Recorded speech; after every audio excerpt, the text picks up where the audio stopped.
A little birdie tells me that this is the best stadium food in all of Scotland, possibly even the UK. Come on, let's go.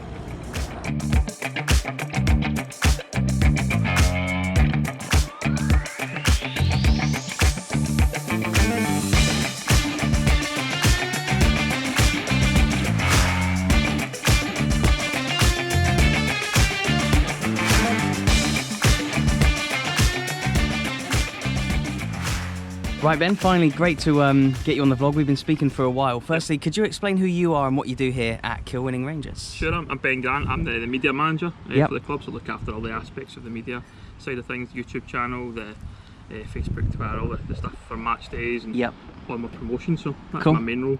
Cool, and I'll include all the links to all the Kilwinning stuff in the description box as well. But it's not just the football, is it? Look. Could you just explain the little cafe here that you have at the club as well? Yeah, so we've got the pitchside takeaway. It's run by a few of the girls who are involved at the club, and it's open Monday to Sunday every day. It's I think 9 till 3 every day. Yeah. And it sells all sorts of pies, burgers, all the rolls, all the stuff, and it's only been on for 6 months, but really busy. Yep. It's been good to have, and it's a welcome addition to the football club. Amazing, and I've had 1 or 2 people comment on my videos before, because I've done a Kilwinning video before, and they've told me that the pitchside takeaway, your cafe here, has like the best food in Scottish football. Apparently, that's what I've heard from a few people, and I've got a haggis and cheese toasties. Haggis, sausage, meat and cheese. Wow, can't wait to get tucked in. It's called the special, we call it. It's called the special. Amazing. Right, I'm going to tuck into this, and then we'll go have a look around the rest of the club.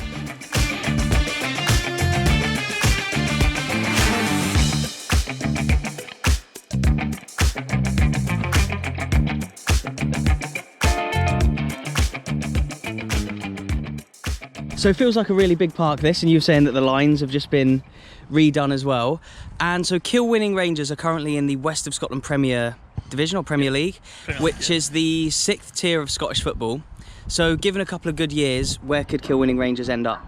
I think we've got aspirations to go to the highest level as possible. Yep. We look at the Lowland League and we think to ourselves, we can beat a lot of teams in that Lowland League, potentially get promoted into League 2. We want to be a league club. We haven't spent all this money in this ground to essentially be a West of Scotland team. You know, we're here to really go up the leagues. Of course, and obviously over the past few decades and stuff, there hasn't been that route to the SPFL for clubs like yourself, whereas now in the West of Scotland League there's some really, really strong teams, aren't there? So out of yourselves and teams like Hurlford and Darvel and Auchinleck Talbot and Clydebank, who do you expect to see maybe in 10 years' time up in the professional leagues? I think obviously the promotion thing's going to be quite difficult just now, the way the promotion's set up with one team going up every year, but there's no reason why Auchinleck, Pollock, Clydebank, ourselves, Irvine Meadow, Darvel, the lot, we could all be up there playing in the Lowland League and then potentially league teams, because I think we're good enough. And is there a sort of expectation from clubs like yourselves that promotion and relegation is opened up a little bit more than what it is right now? I think it's hard to say about expectation. It's definitely what we want to see. I think it's the right thing to do now that we've got a lot of licensed clubs both in the West of Scotland and East of Scotland, but hopefully one day we get to that point and there's maybe 2 or 3 teams going up every year, and we can get that moving faster through the leagues.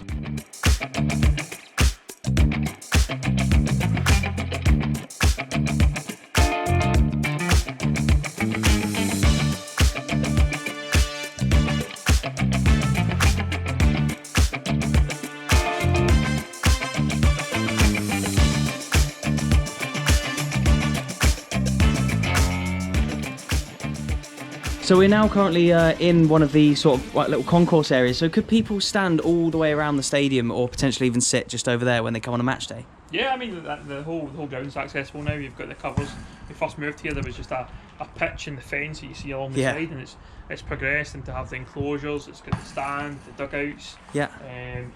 We come here on a match day, and it's potentially 300, 400 every game. You know, and it's busy. It's a lot of good atmosphere to the ground. It's a lot of difference, and certainly since I got involved maybe a couple of years ago, and it's really coming on. And we were just talking off camera just earlier on about your game against Darvel. I've made a video about Darvel before, and you were saying that was there almost 1,000 people here for that game on a midweek? Yeah, so we played Darvel on a Wednesday night back in I think it was August. We won 1-0, and there was about 900, nearly 1,000 people here on a Wednesday night. As you say, it was packed. There was a lot of obviously interest around Yeah. Dartford's aside. So, but we got the result, and it was a great game for us. And it was the first time we had the floodlights on in the ground and stuff, so people got to see that. And there was more intrigue about it. You know, it was good. And I always really encourage people to come and watch non-league football because, again, something we spoke about off camera, you're really sort of valued here as a fan, as opposed to maybe a bigger club where you're maybe seen as a customer more than someone who's a valued fan. Why should people come and watch a game at Kilwinning Rangers, and how else can fans get involved with the club?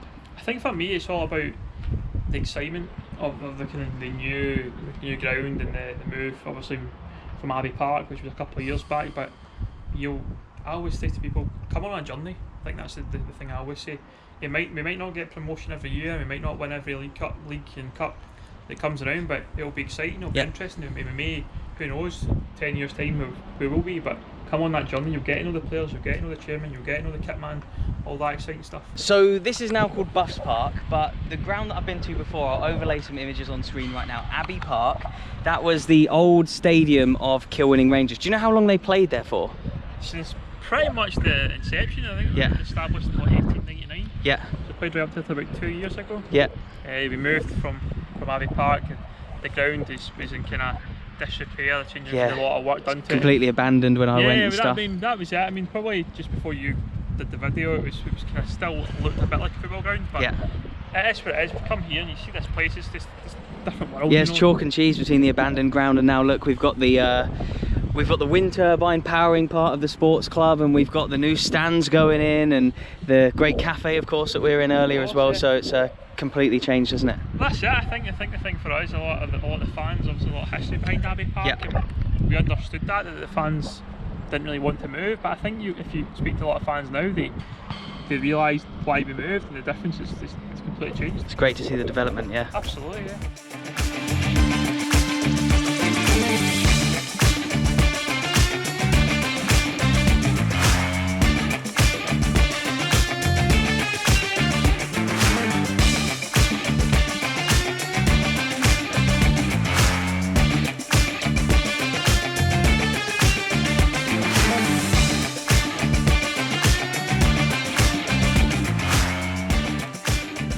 Now in the dressing room, and some of the kits look fantastic, and I'd have just shown a montage, but you were saying that fridge over there is an old remaining relic of Abbey Park. Yes, yeah.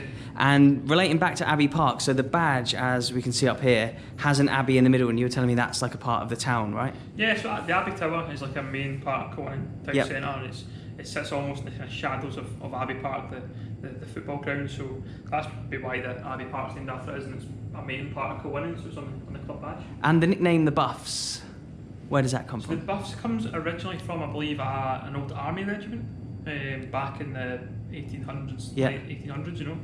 I think there's a bit of debate about whether it's the Rough and Toughs or the Buffs. So I think some of the chants were the Roughs, the Toughs, you know, that was some of the chanting, but the Buffs was the army regiment. Amazing. And I think it's through the colour that they played in, the football team for Yep. the army, so that's where the nickname comes from. Cool.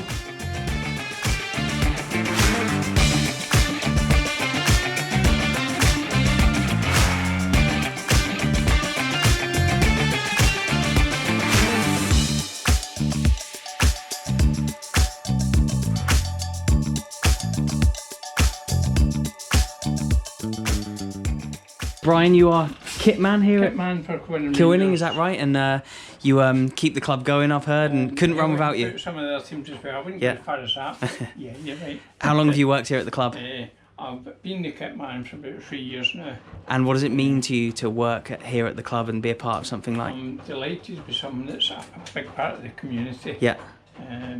Not only do we work with the Kilwinning Rangers Football Club, also all the other Kilwinning Rangers football clubs at the sports centre itself, right down from the 5-year-olds right the way. Yeah. Work with most of these teams, whether it be supplying strips or washing any of the stuff that he's done. Yeah. And it's really good just to be part of something that's so big in the community. Cool. Yeah, nice. So you were telling me the goalkeeper kit from earlier, which we saw, was based off a Jackson Pollock painting, is that right? Yeah. And so what's the... So this is a Japanese artist, and the paint's called The Wave. Wow. So that's the away goalie top, designed by our chairman. Yeah. He designed both kits. You don't see many the kits home, like that. and the away kit and the home kit. So Nice.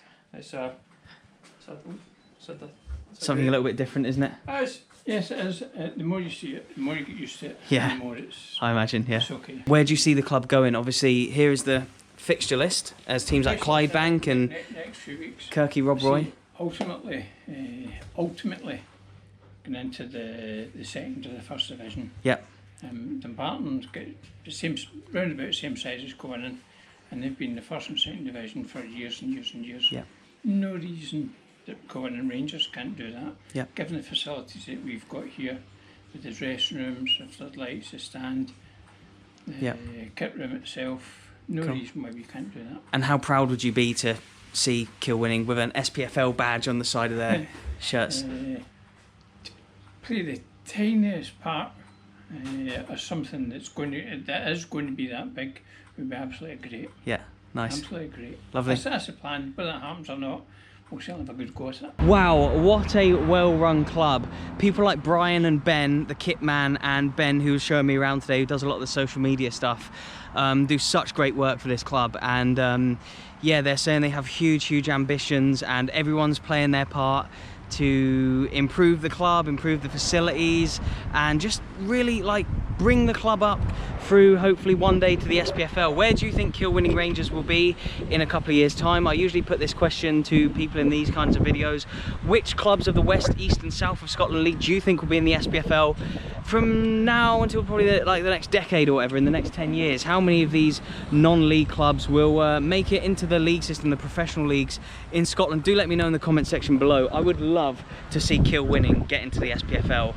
What a lovely club, run by lovely people, all doing everything the very correct way, the absolutely right way, and clubs like this deserve to be in the SPFL. I'm not going to mention names, but there are well-established SPFL clubs who don't do a lot to improve their facilities, who don't necessarily treat their players the best, but then you see what they do for the players here. Their boots are always clean, their kits are always clean, they don't have to think about any of that stuff, they only have to turn up and play. And to see a club like Kilwinning really try and improve themselves fills me with immense joy, and I would love to see them rise through the ranks of Scottish football. Do remember to hit that like button and subscribe if you're new. I love to cover all of different levels of teams. I've been to Old Firm recently, I've been to Hampden Park, and of course non-league as well. I absolutely love football of all levels. Thank you so much for watching. Videos on screen right now, please do click on one to carry on watching. Thank you very much, and goodbye.